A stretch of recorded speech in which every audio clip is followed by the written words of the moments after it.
Chapter 1. The Strange Arrival. A location of constant mist and mysteries, Blackwater Bay was cloaked in mystery. Those who ventured to visit the little seaside hamlet, tucked between churning waves and towering cliffs, were met with a chilling environment that sent shivers down their spines. Dark stories of shipwrecks, lost souls, and strange disappearances plagued its past. The mysterious village of Blackwater Bay was to welcome an outsider on a stormy night, a lone wanderer by the name of Robert Thornfield. His appearance was mysterious, and the suspicious locals had no idea why he was there. Robert had arrived in search of safety from a history that tormented him and that he wished to forget. He'd heard rumors about the solitude of Blackwater Bay, a spot he might go to in privacy. Curious and suspicious at the same time, the villagers looked at him as he got off the creaking fishing boat that had taken him over the dangerous waters. Close-knit and unused to visitors, the residents of Blackwater Bay observed Robert's entrance with great interest. The air was thick with the smell of decay and salt, and the mist hung to the docks like a ghostly presence. Carrying his possessions on his back, Robert strolled down the weathered wooden planks in the direction of the town center.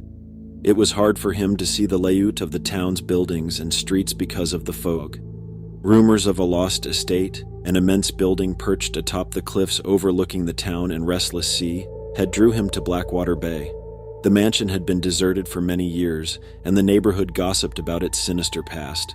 The sound of Robert's footsteps resounded across the deserted streets as he approached the home.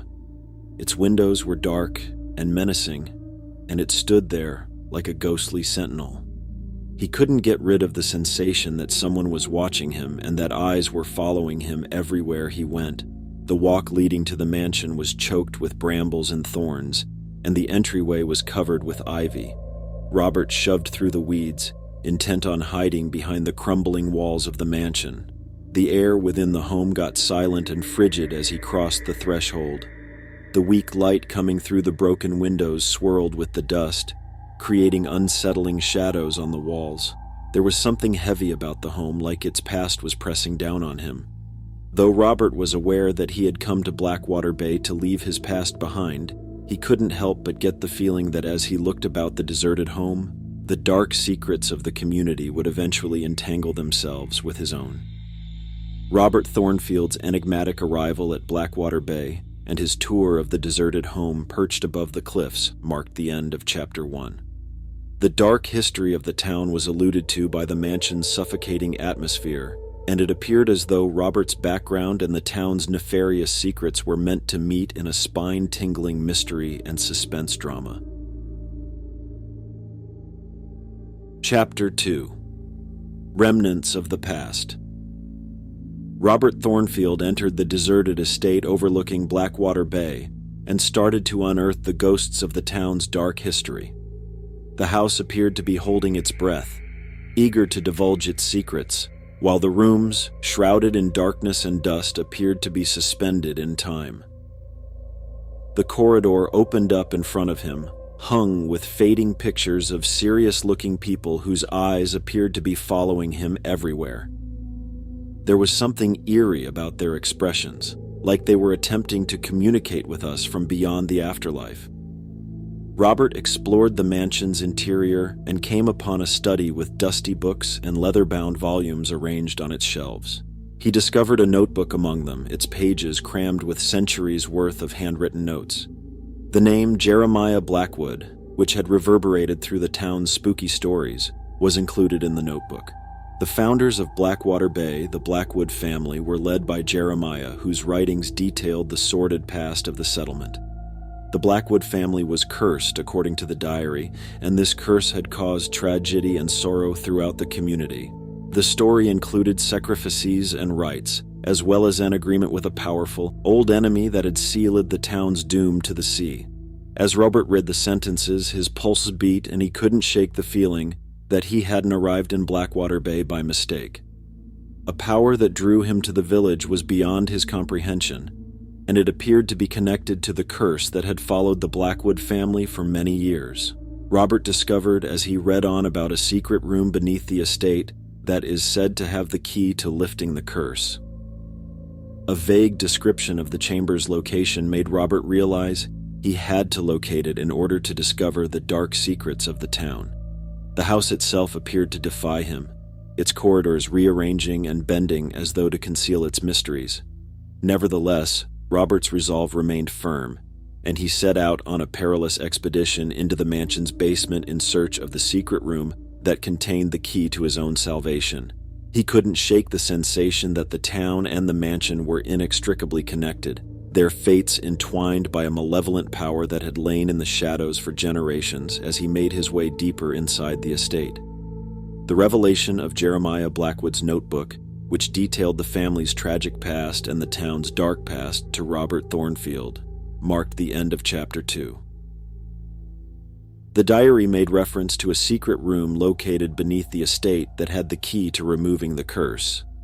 The mansion itself appeared to be resisting Robert's attempts to locate the chamber and learn the mysteries of the town, which set the scenario for a perilous trip into the past. Chapter 3. The Chamber of Secrets. Robert Thornfield had ventured far into the abandoned mansion's interior on his mission to discover the dark mysteries of Blackwater Bay. With its changing hallways and flickering lights, the house itself appeared to be resisting his attempts as though attempting to preserve its sordid past. Following the mysterious clues found in Jeremiah Blackwood's journal, Robert kept looking for the hidden chamber, which was supposed to contain the key to lifting the generations-long curse that had dogged the town. He could hear the sound of waves smashing against the cliffs in the distance, as well as the echo of his own footsteps as he delved deeper into the maze-like passageways beneath the estate. The chill in the air increased and a heavy silence descended upon him, as through the mansion's walls themselves were observing his every step.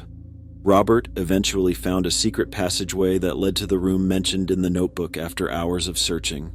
In the library of the mansion, the opening was hidden behind a bookcase, and he had to push aside dusty books to see it. The air in the room was thick with old secrets. The walls were covered in sigils and other ominous markings, the meanings of which were only known to those who had engaged in the prohibited arts. The sole light came from a solitary flickering candle, which created lengthy shadows that danced around the walls. There was a stone pedestal Robert found in the middle of the room. It held an elaborate old book with pages full of spells and esoteric symbols on it. It held the secret to removing the curse, a rite that called for a selfless atonement.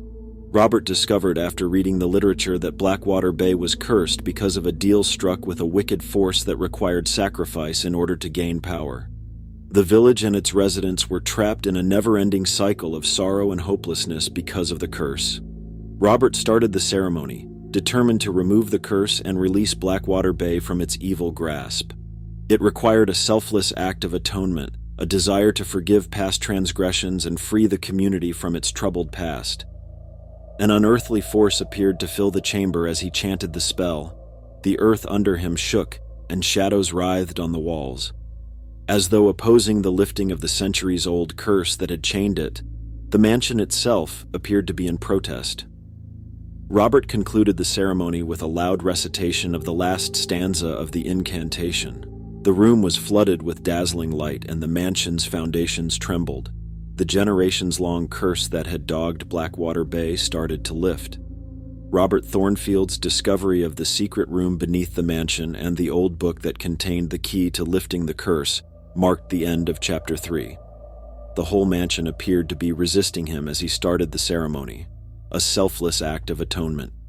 The last showdown with the evil entity that had imprisoned Blackwater Bay for ages was made possible by the unraveling of the curse. Chapter 4. The Malevolent Power. The very foundations of Blackwater Bay appeared to quiver as Robert Thornfield finished the rite in the chamber under the house to release the curse. The evil energy that had imprisoned the village for millennia returned with a vengeance, becoming more and more frightening in its presence. The chamber's walls quivered, and the shadows on them swirled erratically, appearing to be alive. The stifling silence gave way to a chorus of unsettling murmurs, and an evil aura began to permeate the air. Amidst the mayhem, a menacing figure emerged, a force of sorrow and darkness. It materialized in front of Robert, its shape changing and morphing like a puff of smoke. The ancient energy that had afflicted Blackwater Bay for millennia came from this source, which was the curse. With a voice that sent shivers down Robert's spine, the evil entity spoke, her words tinged with millennia of hatred and hate. It accused him of interfering in matters he didn't understand and of having the audacity to lift the town's and its residents' curse. Despite the evil force's threats, Robert faced it head-on with courage and a noble heart. He talked of the misery of the community, the lives lost to the curse, and his personal wish to raise Blackwater Bay to its feet. The thing flinched away, as though the words of salvation itself were an abomination to it. It twisted and writhed, its shape growing more unsteady. Robert was aware that he needed to keep going in order to face the creature with his ability to be unselfish and redeem himself. The evil power diminished with each syllable he uttered, becoming less noticeable. The stifling atmosphere, he said, as the chamber's shadows started to fade. It appeared as though the curse's fundamental elements were disintegrating in front of him. The creature gave one last, piercing shriek of agony and despair as Robert carried on speaking. It evaporated into a whirling tornado of blackness, disappearing into the room's interior. The curse that had afflicted Blackwater Bay for generations was finally lifted with the expulsion of the evil entity. A feeling of calm returned to the seaside resort as the town and its people were set free from the clutches of darkness. The town had changed as Robert came out of the chamber. The ephemeral fog that had enveloped Blackwater Bay parted, showcasing the breathtaking cliffs and shoreline. The sea, which had previously represented sorrow, now gleamed with optimism. Robert was seen by the townsfolk as the one who had finally brought salvation to their long-suffering village, and they looked at him with appreciation and amazement. Blackwater Bay had been resurrected as a haven of peace and comfort, freed from the dark secrets and evil powers that had once inhabited it. Robert realized that his mission in Blackwater Bay had been accomplished after the curse was lifted. In the process of finding solace from his own history, he discovered atonement for both the community and himself. He had been a part of something far bigger than himself, a story of darkness, redemption, and the eternal force of altruism, and he couldn't help but feel that as he left the mansion. Robert Thornfield's battle with the evil spirit that had imprisoned Blackwater Bay for millennia marked the end of Chapter 4. He drove the creature away with his unselfish words and resolve, ending the curse and releasing the village from its control. Robert's personal road of repentance was accomplished, and Blackwater Bay was changed into a peaceful environment.